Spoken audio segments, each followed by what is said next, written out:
Right, ow, 6D diesels. So what we have done today, Fudgy, you can have all the mugs because I'm feeling kind. Top T-boy duty. We've done all the measuring, we've done all the wobbling, the jobbling, the stuff. Now this is level, the wheelbases are right, the chassis measurements are right, so it now comes time to finally light her up, burn it in, weld it together, lovely, done. So, now we've run out of bottled gas again, first problem we had. We're going to plug it, then we've got to sort of do a bit of grinding out there to make the joint wider because she's quite pushed up, the butt joint, so we get a good penetration. Try not to set fire to anything, weld truck together as one, wheelie it back, and then we've got this bit to make, that bit to make, and this lot to paint green after a bit of preparation and a back axle probably to change. Because we might just check the ratios and put the original back axle in here with its big heavy duty springs so that we can hideously overload it and no one will know. Cunning plan. Right, welding.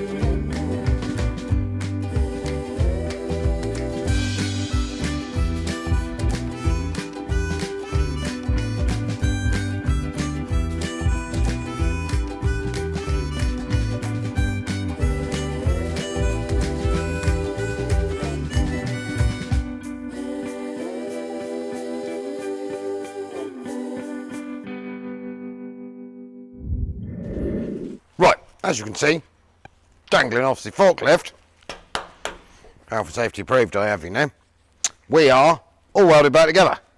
Seamed, jointed, stuffed, done, lower ground, cleaned, painted next.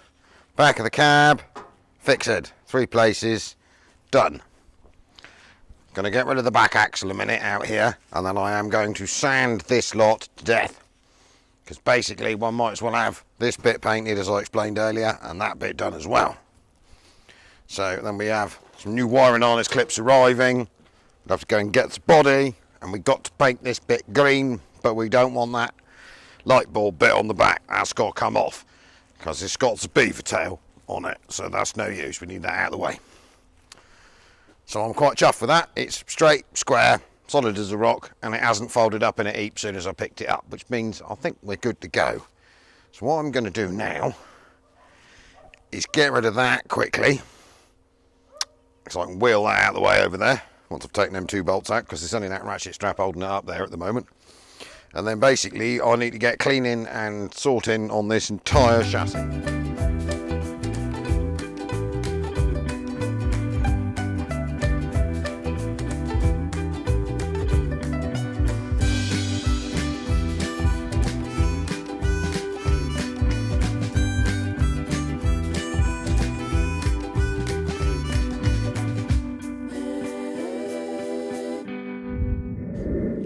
Right, so that's that axle-y bit we didn't want gone.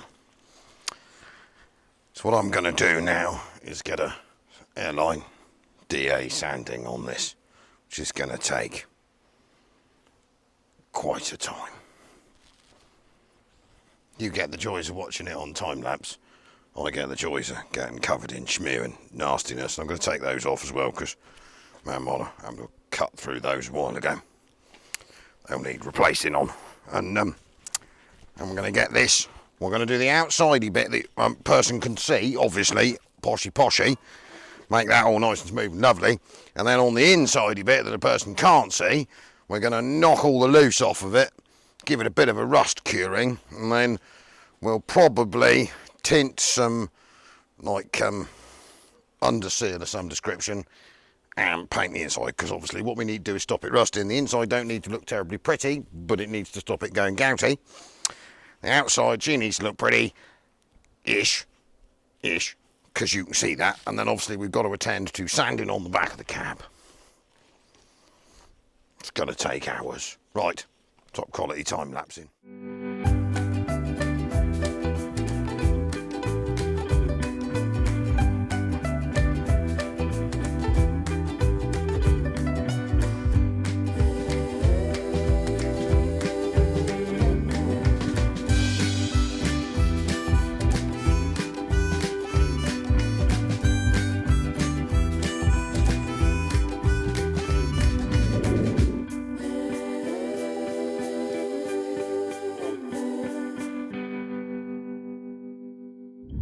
Right, so as you can see, Sprinter, screen. Ignore the back panel, because that bit's probably going to get sliced off sort of a peerish way somewhere for the new body.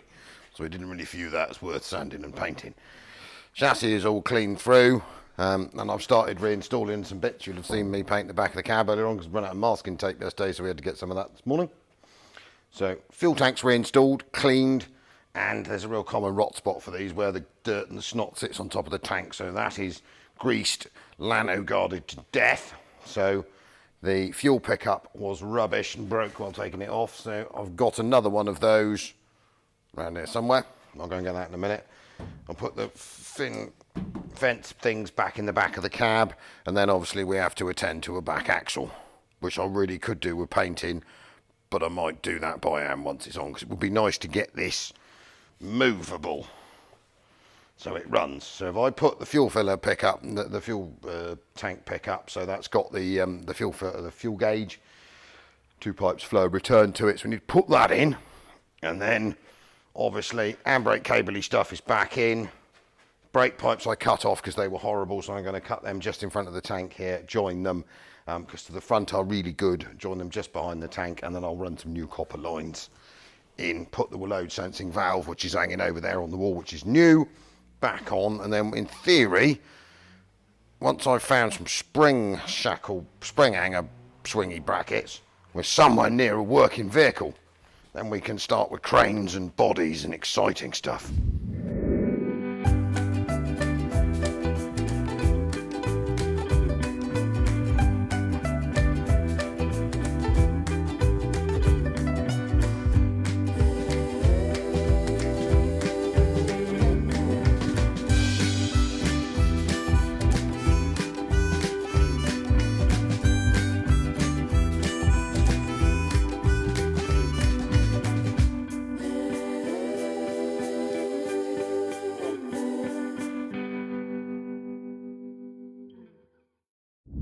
Will I be able to see? I have sort of refitted everything. Wasn't much point videoing it because, well, we videoed some of it, but axle's back in, brake pipes is made, new copper ones. They are linked to the old steel ones at the front, but the old steel ones at the front are in really good nick. Handbrake mechanism, brake balance valve thingy, anti-roll bar links, everything is greased, prop shaft is refitted, fuel tank has fuel in it, and I have put a battery in it, and I am willing to bet, so I reckon it's been out of fuel tank for about 5 months. So in theory, the fuel filter has fuel in it, but it will have air in these fuel lines. But being a 2.95 cylinder, if I go in here, it's making the right noises. Wait for the heat light to go out. There we go. Just see if it cuts out. I should have thought it can probably drag fuel fast enough. Yeah. It's not coughing.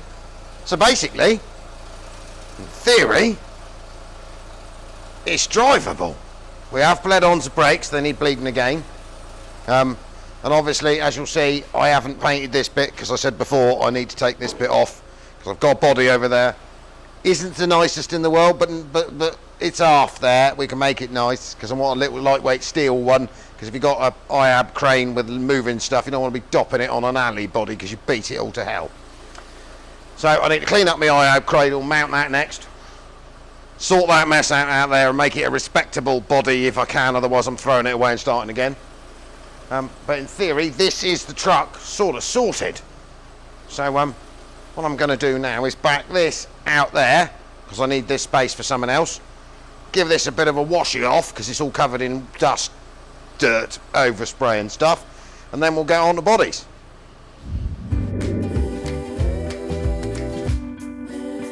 Well, got it out, give it a quick bruising, needs a polish. But the old goat is not looking bad. All works. Blowed the brakes up this morning, so she's a runner and a stopper. So, look at that. Quite chuffed with my bodgering abilities. So, next week, I have cranes, bodies.